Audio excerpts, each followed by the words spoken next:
নমস্কার, কেমন আছেন সবাই? আশা করি সবাই খুব ভালো আছেন, সুস্থ আছেন। প্রথমত সুপ্রভাত সবাইকে জানাই মিস সৃজা ওয়ার্ল্ডে সবাইকে সুস্বাগতম। তো প্রথমত সকালবেলা উঠেই আজকে এত ব্যস্ত, তো এদেরকে একটু দুধের প্যাকেট একটা ছিল সেটা কেটে দিয়ে দিলাম, ওরা একটু খেয়ে নিল। আর হচ্ছে যে এখানে না ডিরেক্ট আমি আর কোনো ভিডিওই আজকে করতে পারছি না, জাস্ট দুপুরের রান্নাটা একটু শেয়ার করলাম, কেন কি আজকের বিবাহচারিণী ব্রত করছি। তো রান্নাবান্না কমপ্লিট হয়ে গেছে, ডাল, আলু ভাজা, পাঁপড় ভাজা এগুলো করে গ্যাসের ওভেন মানে সব কিছু কমপ্লিট করে স্নান করে নিয়েছি। এবার একটু আলতাটা পরে নেব, কেন কি পুজো দিতে যাব। তো আলতাটা পরে নিয়ে তারপর ঘরে ঠাকুরের সেবা দেব, দিয়ে তারপর আমরা যাব পুজো দিতে।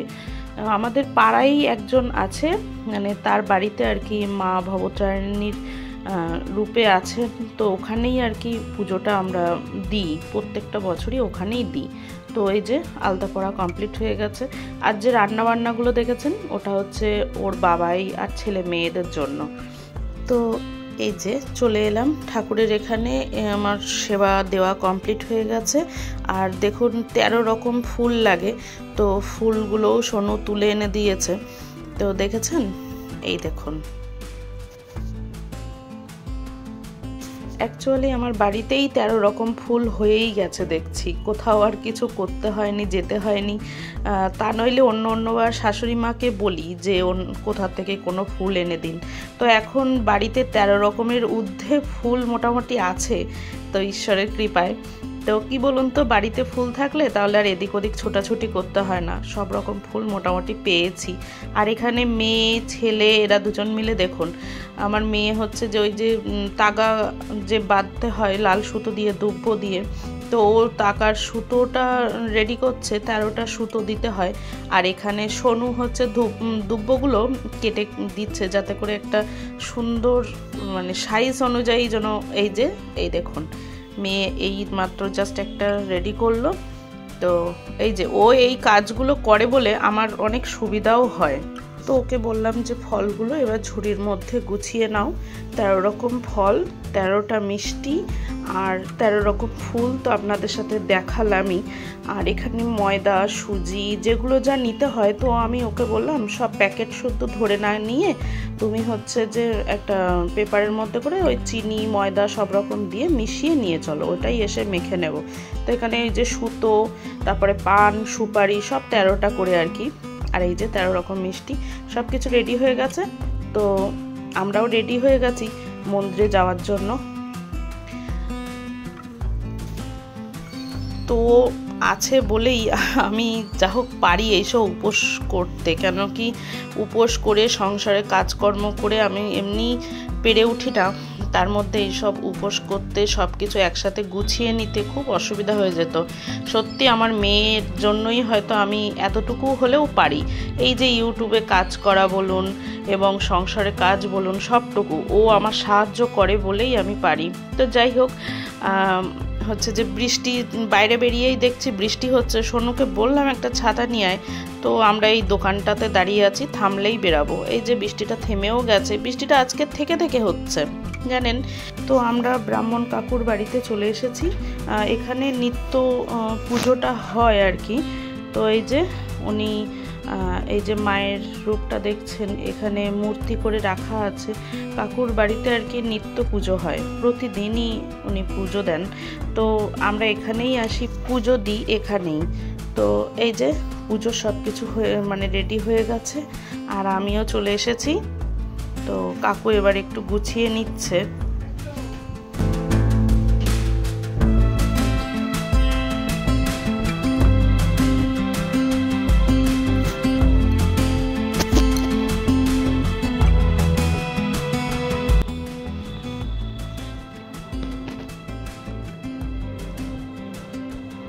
তো অঞ্জলি দিতে বসলাম, একটু হাতটা ধুয়ে এলাম।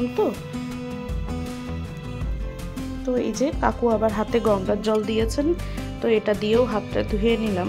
তারপর মুখটা শুদ্ধ করে নিতে হবে। তো সোনুকে কিভাবে কি জলটা নিতে হবে সেটা কাকু একটু দেখিয়েও দিচ্ছেন। তো এবার আমরা ফুল নিয়ে নিলাম, অঞ্জলি দিয়ে মায়ের চরণে দিয়ে দেব।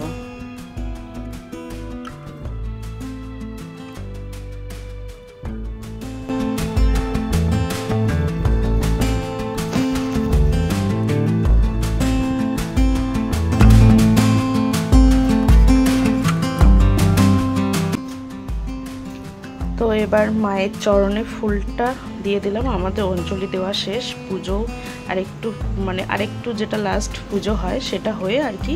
এই যে এবার আমরা প্রণাম করে নেব সবাই।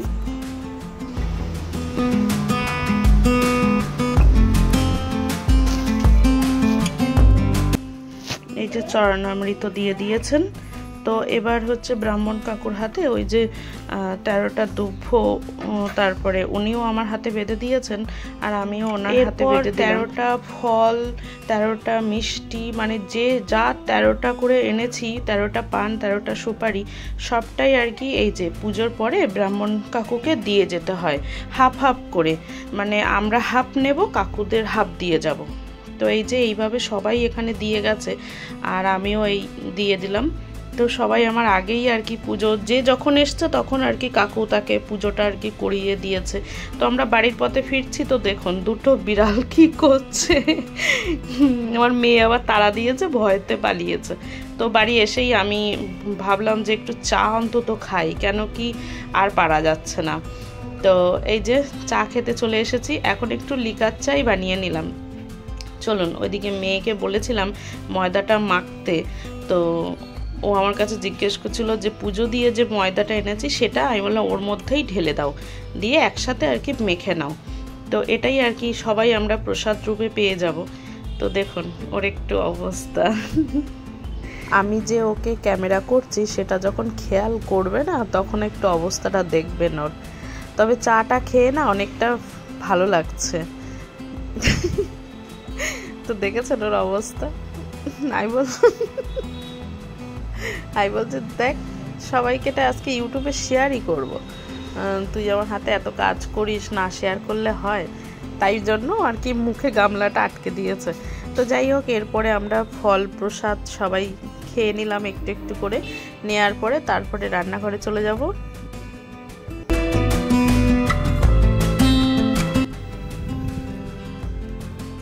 তো তারপরেই চলে এসেছি রান্নাঘরে। এসে মেয়ে বললা আমি বেলে দিচ্ছি, তুমি ছেঁকে নাও। তাই বললাম ঠিক আছে, তাহলে তুমি বেলে দাও, আমি ছেঁকে টেকে নিই লুচিটা, কেন দুজন মিলে না করলে হবে না। তো এখানে আরেকজনও চলে এসছে, ওকেও একটু ক্যামেরা বন্দি করে শেয়ার করলাম। তো আমাদের এরকম খুনসুটি লেগেই থাকে, কখনো মেয়ের পিছনে কখনো ছেলের পিছনে লাগতেই আছি আমি।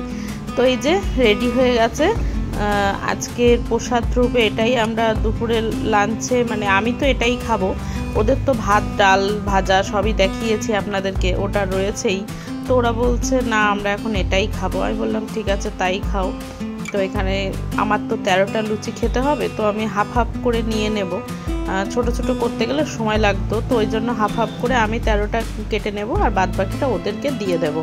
তো মোটামুটি খাওয়া দাওয়া করে উঠে তারপরে মেয়েকে বললাম যে ভাইয়ের হাতে একটু তাগাটা বেঁধে দে, আর চলায় আমিও তোকে বেঁধে দিই। তো যাই হোক, আজকে ব্লগটা এখানেই শেষ করলাম। যদি ভালো লেগে থাকে তাহলে লাইক কমেন্টের মাধ্যমে জানাবেন, আর নতুন বন্ধুরা যদি কেউ এই ব্লগটার কোনো অংশ ভালো লেগে থাকে তাহলে সাবস্ক্রাইব করে পাশে থাকা বেল আইকনটি প্রেস করুন। সবাই ভালো থাকুন, সুস্থ থাকুন, টাটা।